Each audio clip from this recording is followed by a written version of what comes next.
আজকের এই বিশ্লেষণে আমরা চমৎকার একটা ধ্রুপদী রূপকথার একেবারে গভীরে ডুব দিতে যাচ্ছি।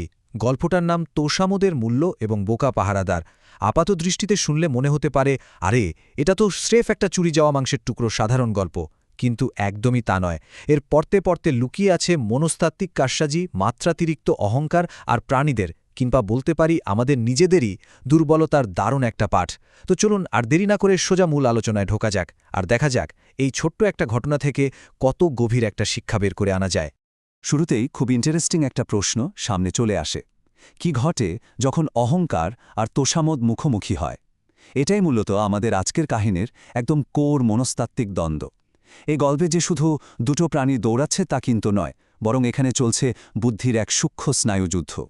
একদিকে আছে নিজের অর্জন নিয়ে চরম অহংকার, আর ঠিক তার উল্টো দিকে আছে সেই অহংকারকে কাজে লাগানোর দারুণ ধূর্ত একটা কৌশল। তো এই দ্বন্দ্বের শেষটা কোথায় হয় সেটা খুঁজতে খুঁজতেই আমরা গল্পের আসল রহস্যের দিকে এগিয়ে যাব।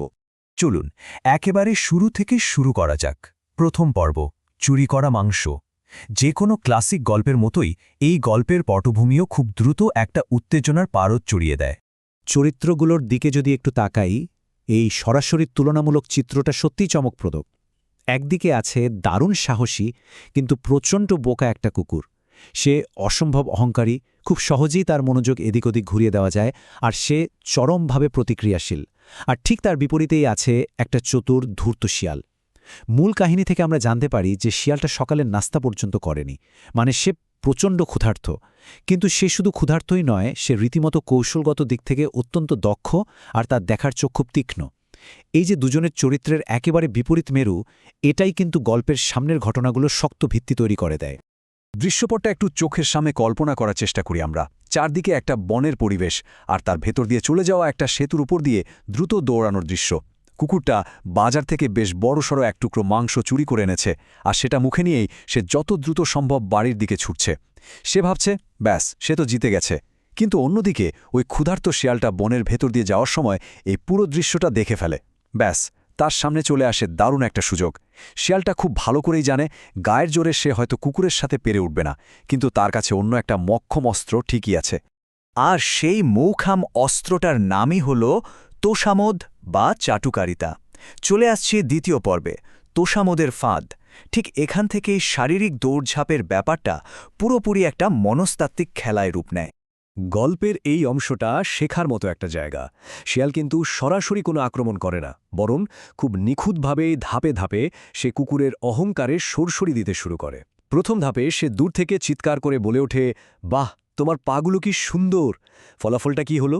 দুঃসাহসী কুকুরটার দৌড়ের গতির সাথে সাথে কিছুটা কমে আসে। এরপর দ্বিতীয় ধাপে শিয়াল বলে, বাহ, কি ধূর্ত আর সুন্দর একটা লেজ তোমার! এবার তো কুকুরটা এই প্রশংসায় এতই গলে যায় যে সে আনন্দে লেজ নাড়তে শুরু করে দেয়। আর ঠিক তৃতীয় ধাপে শিয়ালের মন্তব্য, আরে, তোমার কান দুটো কি চমৎকার! ব্যাস, কুকুরটা তখন তার কান দুটো এদিক ওদিক নাড়াতে থাকে। একটু খেয়াল করলে বোঝা যায় প্রতিটি প্রশংসার সাথে সাথে কুকুরটা তার মূল লক্ষ্য, অর্থাৎ দ্রুত বাড়ি পৌঁছানোর কাজটা থেকে ক্রমশ সরে আসছে। আর এটাই চমৎকারভাবে প্রমাণ করে যে ধূর্ত কৌশল কিভাবে কাজ করে। এই প্রশংসার জোয়ারে কুকুরটা এতটাই আত্মমগ্ন হয়ে পড়ে যে সে টেরই পায় না শিয়াল ততক্ষণে সফলভাবে তার একেবারে নাগাল ধরে ফেলেছে। কোনোরকম আগ্রাসন, চিৎকার বা মারামারি ছাড়াই শিয়াল এখন ঠিক কুকুরের গা ঘেঁষে দৌড়াচ্ছে। কুকুরটার অন্ধ অহংকারী তাকে অন্ধ করে রেখেছে, আর শিয়াল তার মনস্তাত্ত্বিক কারসাজির প্রথম ধাপে 100% সফল। কিন্তু শিয়ালের আসল টার্গেট তো আর স্রেফ কুকুরের পাশে দৌড়ানো নয়, তার চোখ ওই কুকুরের মুখের মাংসের টুকরোটার দিকে। তাই এখন কৌশলে একটা বড়সড় পরিবর্তন আনা দরকার। তৃতীয় পর্ব, একটি চতুর অপমান। গল্পের সবচেয়ে বড় টার্নিং পয়েন্ট হচ্ছে এই উক্তিটা। এতক্ষণ ধরে শুধু মিষ্টি মিষ্টি প্রশংসা শোনানোর পর শিয়াল হঠাৎ করেই বলে ওঠে, তোমার চোখ দুটো কি উজ্জ্বল, কিন্তু আমার মনে হয় তোমার দাঁতগুলো আসলেই বিশ্রী, আর তাতেই তোমার পুরো চেহারাটাই নষ্ট হয়ে যাচ্ছে। এই যে আকস্মিক একটা পরিবর্তন, এটা জাস্ট অসাধারণ। শিয়াল খুব ভালো করেই জানে যে প্রাণী এত সামান্য প্রশংসায় গলে পানি হয়ে যায়, তাকে একটু অপমান করলে সে ঠিক ততটাই তীব্র প্রতিক্রিয়া দেখাবে। এই একটা মাত্র বাক্য দিয়ে শিয়াল কুকুরের অহংকারের একেবারে সবচেয়ে দুর্বল জায়গাটাতে মারাত্মকভাবে আঘাত করে বসে। এর ফলাফল কি হতে পারে সেটা বোধহয় আমরা সবাই এখন অনুমান করতে পারছি। চলুন দেখি চতুর্থ পর্বে এই অহংকারের পতন ঠিক কিভাবে ঘটে। এই চরম মুহূর্তের ধাপগুলো পরপর দেখলে ব্যাপারটা একদম পরিষ্কার হয়ে যায়।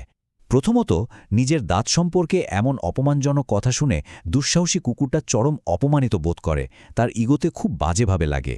দ্বিতীয়ত, শিয়ালকে ভুল প্রমাণ করার জন্য আর নিজের মুক্তোর মতো সাদা দাঁত দেখানোর জন্য সে এক মুহূর্তের জন্য তার মুখটা হাঁ করে ফেলে। তৃতীয়ত, স্বাভাবিকভাবেই মুখের মাংসটা ধরে রাখার কথা সে ওই রাগের মাথায় ভুলেই যায়, ফলে সেটা সাথে সাথেই মাটিতে পড়ে যায়। আর সবশেষে ধূর্ত শিয়ালটা 1 সেকেন্ডও নষ্ট না করে, কোনো কথা না বলে ওই চুরি করা মাংসটা নিজেই চুরি করে সেখান থেকে হাওয়া হয়ে যায়। কুকুরটার ওই যে নিজেকে প্রমাণ করার তীব্র একটা জেদ, সেটাই শেষ পর্যন্ত তার সবচেয়ে বড় ক্ষতিটা ডেকে আনে। শিয়াল তো মাংস নিয়ে দিব্যি পালিয়ে গেল, কিন্তু এই পুরো ঘটনাটা আসলে কি শেখায়?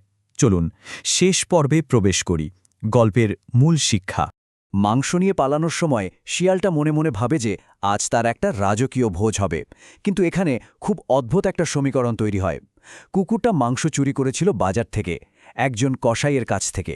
এখন যদি কসাই ঠিক এই মুহূর্তে শিয়ালটাকে মাংস মুখে নিয়ে দৌড়াতে দেখে, তাহলে সে কিন্তু ভাববে শিয়ালটাই আসল চোর।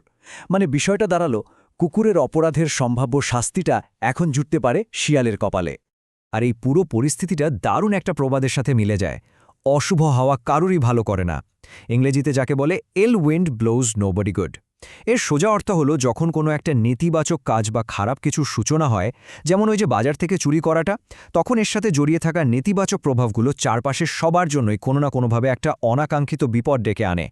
কুকুর তার স্বাদের মাংস হারালো, আর শিয়াল মাংস পেল ঠিকই, কিন্তু সাথে বিনামূল্যে নিল চোর হিসেবে ধরা পড়ার মারাত্মক ঝুঁকি। সবশেষে এই ঘটনাটা একটা গভীর চিন্তার জায়গা তৈরি করে দেয়। অহংকারের জন্য আজ সবচেয়ে বেশি মূল্য কে দিল? কুকুরটা কি তার চুরি করা খাবার হারালো কেবল এক মুহূর্তের আত্মপ্রচারের জন্য? নাকি শিয়ালটা তার বুদ্ধির জোরে জয়ী হয়েও শেষমেশ অন্য একজনের পাপের বোঝা নিজের ঘাড়ে তুলে নিল? এই বিশ্লেষণটা আমাদের বারবার মনে করিয়ে দেয় যে তোষামোদের ফাঁদ দেখতে বা শুনতে যেমনই মধুর হোক না কেন, এর পরিণতি ঠিক ততটাই তিক্ত হতে পারে। আর অহংকার সবসময় মানুষকে তার মূল লক্ষ্য থেকে দূরে সরিয়ে দেয়। এই চিন্তার খোরাকটা রেখেই আজকের বিশ্লেষণটা এখানেই শেষ করছি। আশা করা যায় এই ক্লাসিক রূপকথার পেছনের মনস্তাত্ত্বিক দিকগুলো এখন সবার কাছে আগের চেয়ে অনেক বেশি পরিষ্কার।